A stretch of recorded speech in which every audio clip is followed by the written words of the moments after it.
समंतबद्ध आचार्य का उदाहरण अपने पास प्रसिद्ध है। तुम ये सामान्य गृहस्थों को ये पट्टी पढ़ा रहे हो कि तुम्हारा आयु कर्म होगा तो बच जाओगे, तुम चाहे कुछ हो तुम ये मत करो, ऐसा पढ़ा रहे, ठीक है ना।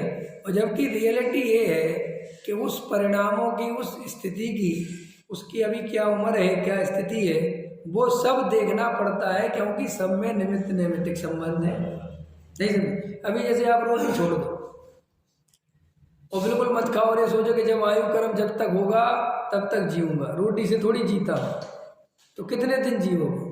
मैं तुमसे ही पूछता हूँ, ले लो, मैं देखता हूँ आयु कर्म में कितनी ताकत है। नहीं समझ में आया? रोटी छोड़ दोगे जैन साहब और पानी छोड़ दो, रोटी और पानी छोड़ दो तो कितने दिन जियोगे?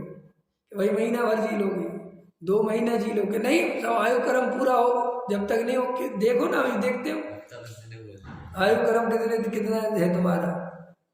नहीं समझ में आया? तो जैन साहब, इंजीनियर साहब, ये आपको निमित्त नैमित्तिक ज्ञान होने चाहिए। ये मूर्खतापूर्ण बात है जो ये मनुष्य पर्याय है और ये जो बॉडी है, ये बॉडी खाली कर्म से नहीं चल रही है, इसमें कई चीजों के निमित्त नैमित्तिक संबंध है कि नहीं है? मेरे सिर में दर्द है, एक गोली खाऊंगा मिट जाएगा, एक गोली खाई मिट गया। और निमित्त नैमित्तिक संबंध है कि भाई खाओगे तो मिट गई।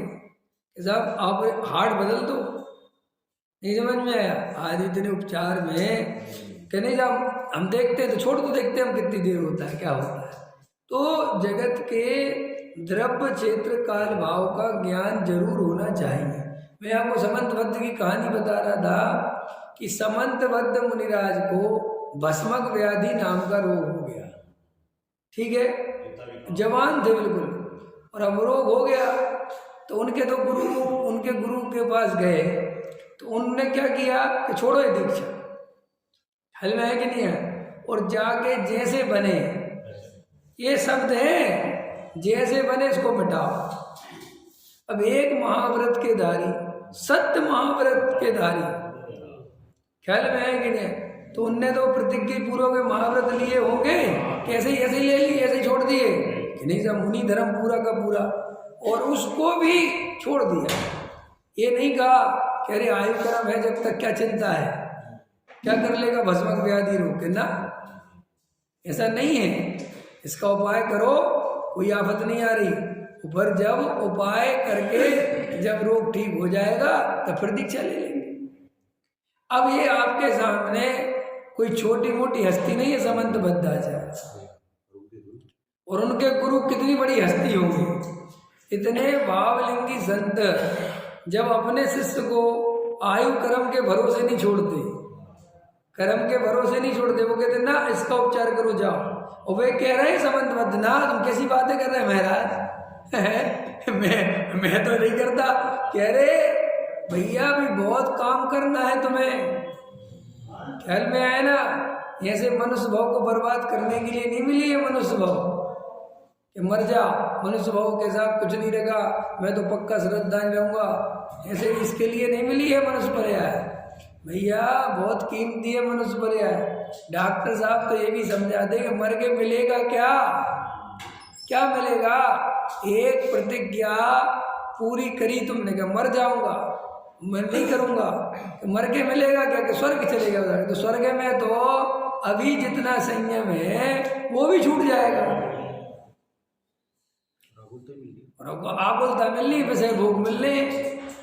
तो डॉक्टर साहब तो कहते कि मनुष्य पर है जितनी ज्यादा से ज्यादा रहने दो, इसको खत्म करने की मत सोचो।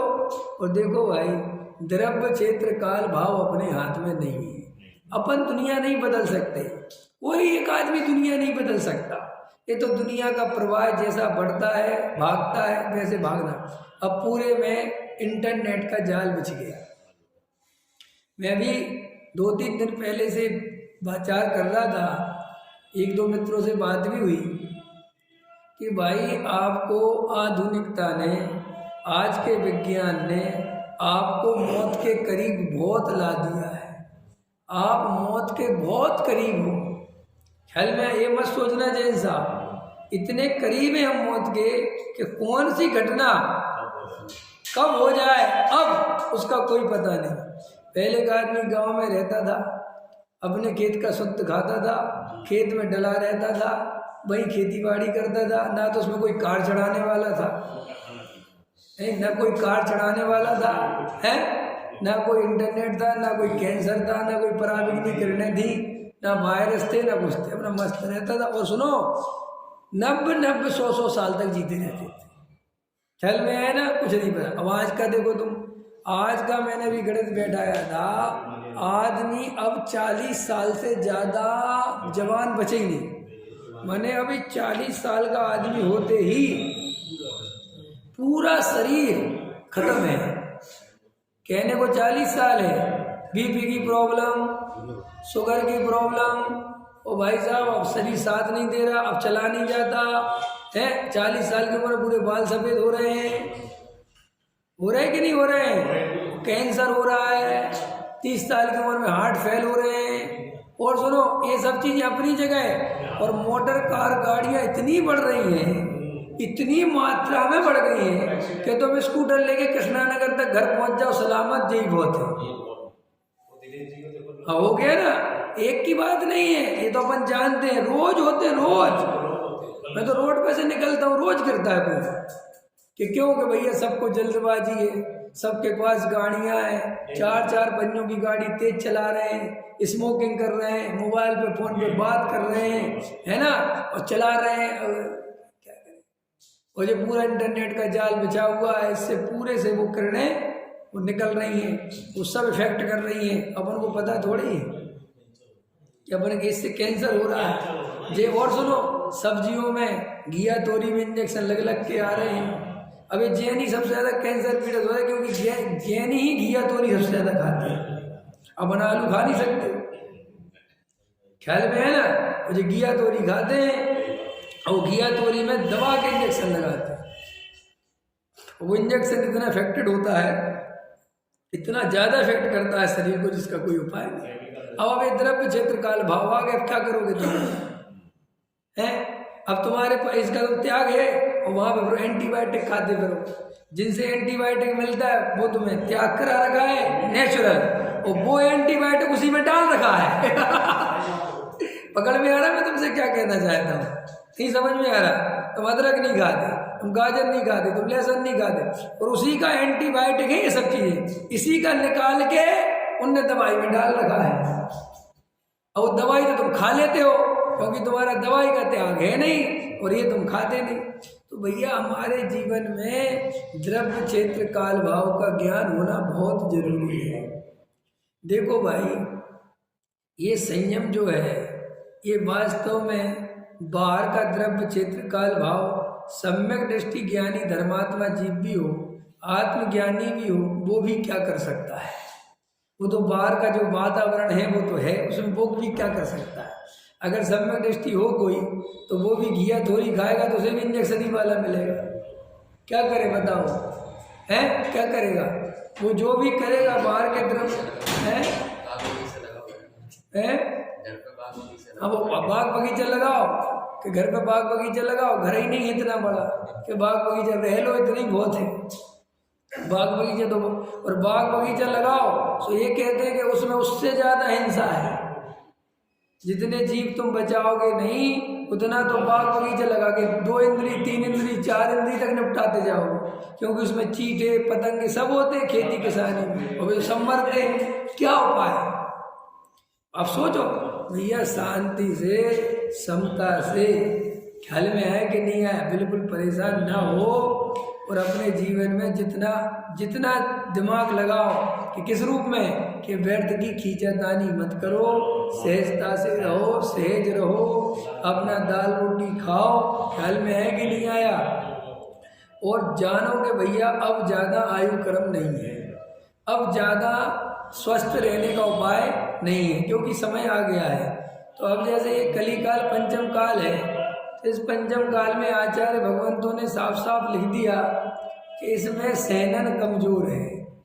इसमें ये भी लिख दिया कि बाहर का जो वातावरण है वो बहुत भयानक रहेगा, ये सब लिखा हुआ है। अब अपन तो निकलने वाले हैं, अपनी तो पर्याय चलो निकल जाएगी जैसे है, आने वाली पीढ़ी का तो मैं सोच सोच के सोचता हूँ कि इनका बेचारों का होगा क्या। इनके शरीरों में ताकत अपने ही में नहीं बची कुछ भी। अभी मैं जानता हूँ मेरे पिताजी में से ज़्यादा ताकत है, इनके पिताजी में इनसे ज़्यादा ताकत थी, और धीरे धीरे छीड़ होती जा रही है, बिल्कुल छीड़ होती जा रही। अब अपन देखो अरविंद जी कितने थक जाते हैं, कितने थक जाते, अपनी पत्नी कितनी थक जाती है। अपन सोचते हैं कि यार अपन की हालत क्या है यार, अपन इतने क्यों थक जाते हैं।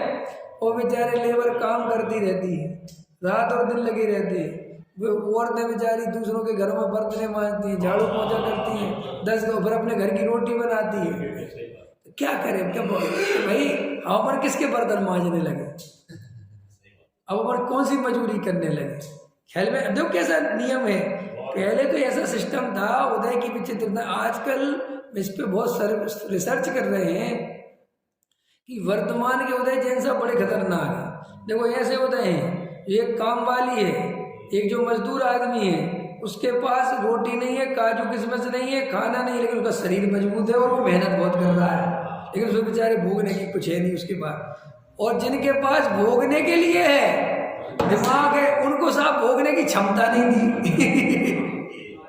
मतलब कुल मिला के सबके ही खट्टे अंगूर हैं। अब देखिए ना पहले का काल कैसा था, हाट चक्रवर्ती है तो चक्रवर्ती कोई पहाड़ तोड़ने तो जाते नहीं थे, कोई मजदूरी तो करते नहीं थे, राजा थे, उसमें ताकत भी उनमें खत्म बहुत जबरदस्त थी, इतनी थी अपन एक मजदूर से जीत सकते हैं। अगर एक मजदूर अपने से लड़ाई करे तो अपन जीत सकते हैं, तो आप उन्हें को 2 मिनट पटक के चित्त कर देगा है। और फिर चक्रवर्ती कैसे होते थे, फिर तीर्थंकर कैसे होते थे, लो उंगली सीधी करो, लगाओ पूरी प्रजा को, लगाओ योद्धाओं को, तो एक उंगली सीधी ना कर सके, ऐसी शक्ति। और फिर भोगने के लिए पुण्य सामग्री पूरी है कि नहीं। अब वर्तमान में तो ऐसा है, दांत है तो चने नहीं और चने हैं तो दांत नहीं। ख्याल में ये वर्तमान का बिल्कुल तुम्हें निचोड़ बता दिया मैंने। तो हो गए मुकेश अंबानी घर के, हो गए अरबों की संपत्ति, हम मानते हैं, लेकिन हमें पता है मूंग की दाल से आगे नहीं जा सकते। पक्की बता रहा हूं मैं, ख्याल में आया। अरे भाई साहब और सुन लो, कितने ही खा लो, कितने ही पी लो, अंतो गत्वा कुछ नहीं बचता है। मैंने बहुत विषय भोगे तो कुछ बचा है, कुछ नहीं बचता। इससे निर्णय करो कि अरे ये भोग के मिलना क्या है, अंतो गत्वा हाथ खाली के खाली रहना है। इसलिए भोगों के पीछे आत्मा को छोड़ के भोगों के पीछे दौड़ना ये मूर्खतापूर्ण है। भोगों के पीछे मत दौड़ो, आत्मा के पीछे दौड़ो। और जो खाने पीने की आवश्यकता है जीव की, जो इस देह का स्वभाव है, उसको पूरा करते चलो, लेकिन अति आसक्ति होकर संसार में मत लगो। अब बहुत पैसा जोड़ने का, कमाने का समय नहीं है, क्योंकि आपका शरीर ही अब साथ नहीं देना है। किसके लिए करोगे? अभी खबर आई, एक हमारे मित्र हैं कि साहब हार्ट फेल हो गया। ख्याल में है कि नहीं है कि क्यों हो गया, कि बहुत परेशान हो गए कि किसमें के व्यापार में क्या करोगे। अब सारी परेशानी रखी रहोगे कि नहीं रखी रहोगे, हैं क्या करोगे? ये चिंताएं तुम बढ़ाते जा रहे हो, और बड़ा क्या करोगे? ये जीवन थोड़ा है। श्रीमद जी का वाक्य है, जिंदगी बड़ी करनी हो, अच्छे से जीनी हो तो जंजाल कम करो।